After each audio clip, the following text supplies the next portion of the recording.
네, 오늘 성경 말씀 보시겠습니다. 이사야서 57장 14절부터 21절까지 말씀입니다.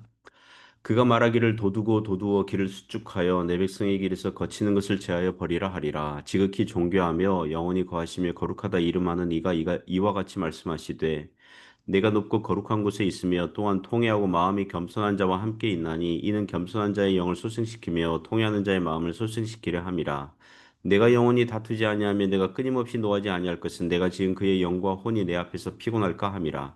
그의 탐심의 죄악으로 말미암아 내가 노하여 그를 쳤으며 또 내 얼굴을 가리고 노하였으나 그가 아직도 패역하여 자기 마음의 길로 걸어가도다.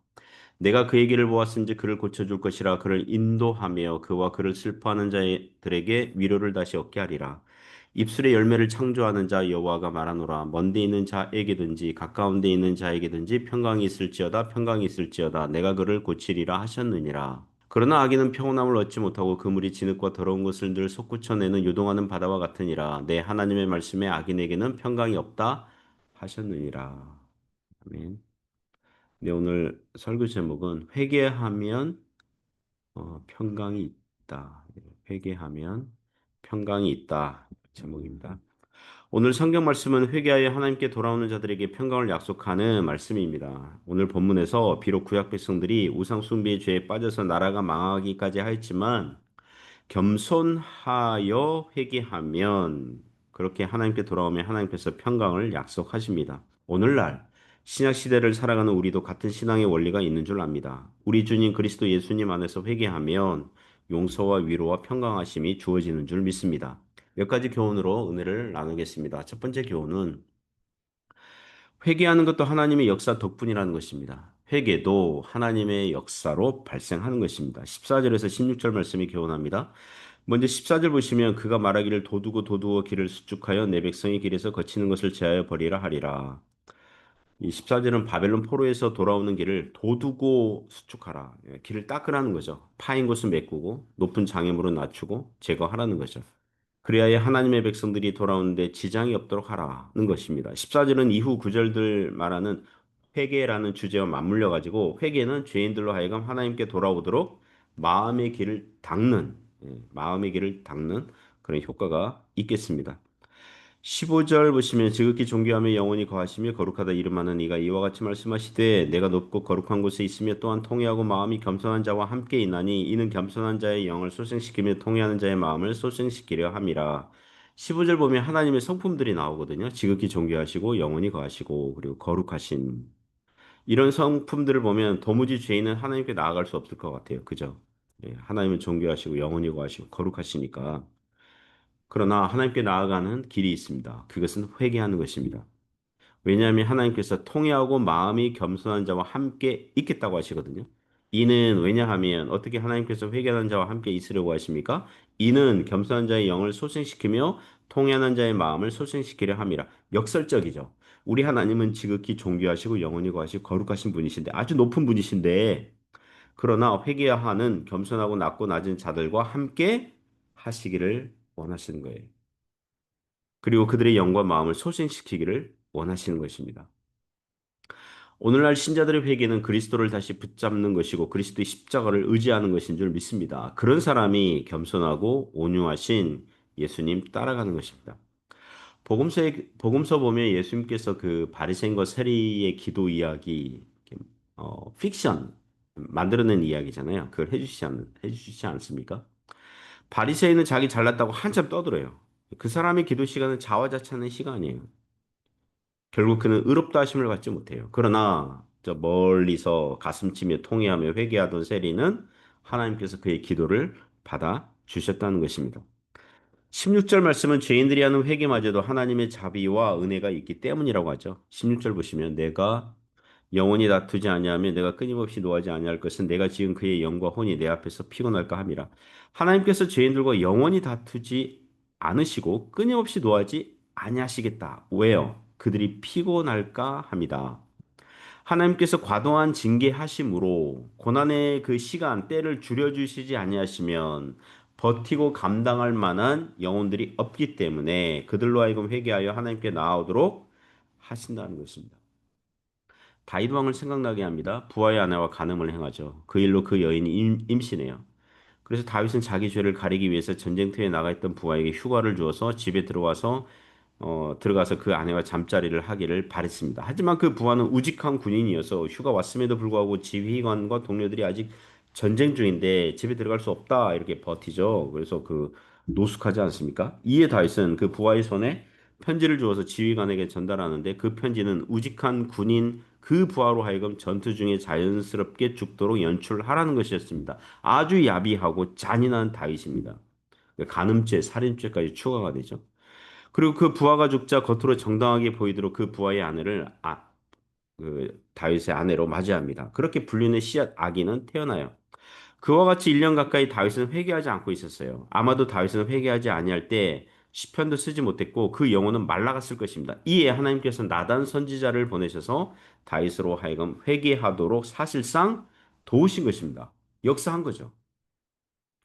이와 같이 회개는 우리가 하고 싶다고 해서 되는 게 아니라 하나님께서 겸손한 마음과 통회하는 심령을 주셔야 가능한 것입니다. 성령께서 역사해 주셔야 우리도 회개할 수 있는 것입니다. 그러므로 누가 회개했다. 이것은 하나님의 은혜의 역사의 결과라는 것입니다. 두 번째 교훈은 회개하는 자에게 평강을 약속하십니다. 17절에서 19절 내용이 교훈하는데요. 먼저 17절 보시면 그의 탐심의 죄악으로 말미암아 내가 노하여 그를 쳤으며 또 내 얼굴을 가리고 노하였으나 그가 아직도 패역하여 자기 마음의 길로 걸어가도다.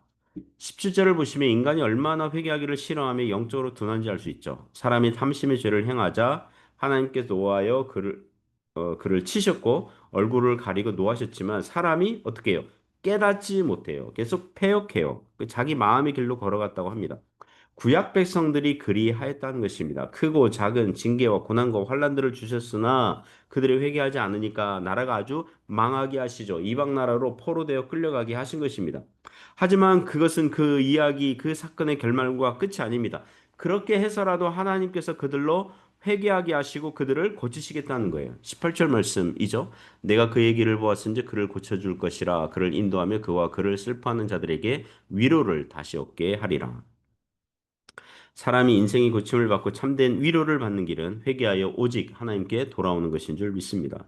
19절 보시면 입술의 열매를 창조하는 자 여호와가 말하노라 먼데 있는 자에게든지 가까운 데 있는 자에게든지 평강이 있을지어다 평강이 있을지어다 내가 그를 고치리라 하셨느니라. 입술의 열매는 하나님을 찬양하게 되고 높이는 말을 하는 것입니다. 히브리서 13장 15절 보시면 그러므로 우리는 예수로 말미암아 항상 찬송의 제사를 하나님께 드리자 이는 그 이름을 증언하는 입술의 열매니라고 했습니다. 회개하여 하나님께 돌아오니 신자의 인생길들이 고침받고 마음의 위로를 받으니까 하나님의 은혜를 찬양하는 거죠. 그게 입술의 열매를 창조하신 하나님의 역사인 것입니다. 먼데 있는 자와 가까운 데 있는 자는 유대인과 이방인들을 말하는 것으로 보입니다. 또는 구약 백성들 중에서 멀리 포로되어 끌려갔든지 유다 땅에 남아 있든지 회개하는 자는 평강이 있다는 거예요. 그게 인생을 제대로 고침을 받는 사건인 것입니다. 신자들이 인생 살면서 뜻대로 안 되고 하는 것마다 죽을 쓰고 힘들다며 마음에 평강이 없고 늘 불안과 염려가 찾아온다면 그것은 주님 뜻대로 가고 있지 않아서 그 인생길이 여기저기 고장난 것은 아닌지 돌아보시기 바랍니다. 회개하는 자에게 평강을 약속하시니 하나님께 돌아올 수 있길 바랍니다. 세 번째 교훈은 회개하지 아니하면 평강이 없다는 거죠. 회개 없으면 평강도 없는 것입니다. 경고하는 거죠. 20절, 21절에서 교훈합니다. 그러나 아기는 평온함을 얻지 못하고 그 물이 진흙과 더러운 것을 늘 솟구쳐내는 요동하는 바다와 같으니라. 내 하나님의 말씀에 악인에게는 평강이 없다 하셨느니라. 20절, 21절 보시면 악인을 늘 사나운 파도치는 바다에 비유합니다. 저기 멀리 있는 넓고 고요한 바다가 아니라 이 뭡니까? 이 해변에 있는 진흙과 더러운 것을 솟구쳐내는 이 얕은 물가 그런 바다의 그 해변 비유하고 있습니다. 아마도 바람이 몹시 불어서 파도가 심하게 쳐서 해변의 흙과 모래를 긁어내고 뒤섞이는 해변을 생각하시면 될 것 같습니다. 이 악인들은 도무지 회개하지 않는 자들이죠. 하나님께서 책망하시고 징계하시고 교훈을 주시는데도 결코 회개하지 않습니다. 인생의 길들이 흠집이 나고 상처가 나고 너덜너덜하게 되는데도 영적으로 교만해서 도무지 회개하지 않습니다. 그리고 어떻게 됩니까? 그러면 어떻게 돼요? 악인에게는 평강이 없다라고 하나님께서 말씀하시는 것입니다. 간혹 산속에 있는 절간에서 기도한다 그러고 뭐 돌을 닦는 사람들 템플스테이 그러면서 마음이 고요해지고 그걸 평강으로 착각하는 사람들이 있거든요.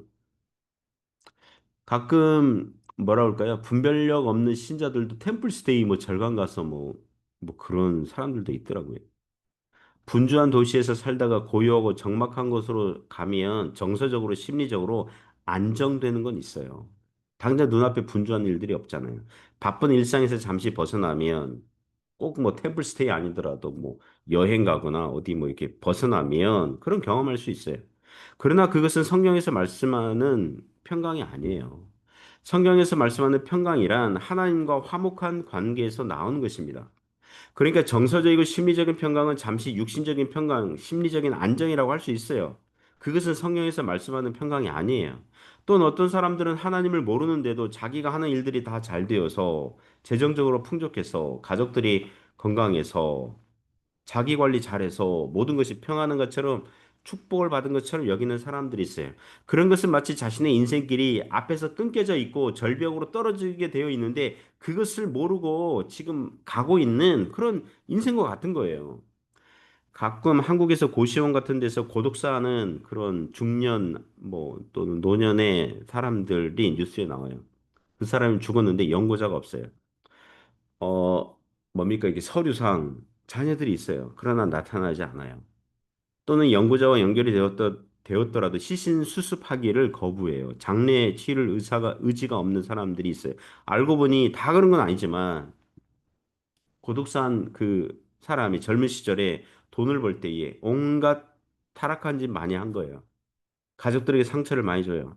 그래 가족과 관계 끊고 사는 사람들이 많은 거예요. 그래서 나중에 돈 잃고 돈 없고 병들고 늙은 몸을 거두어줄 가족들이 없어서 고독사 하는 사람들이 있습니다.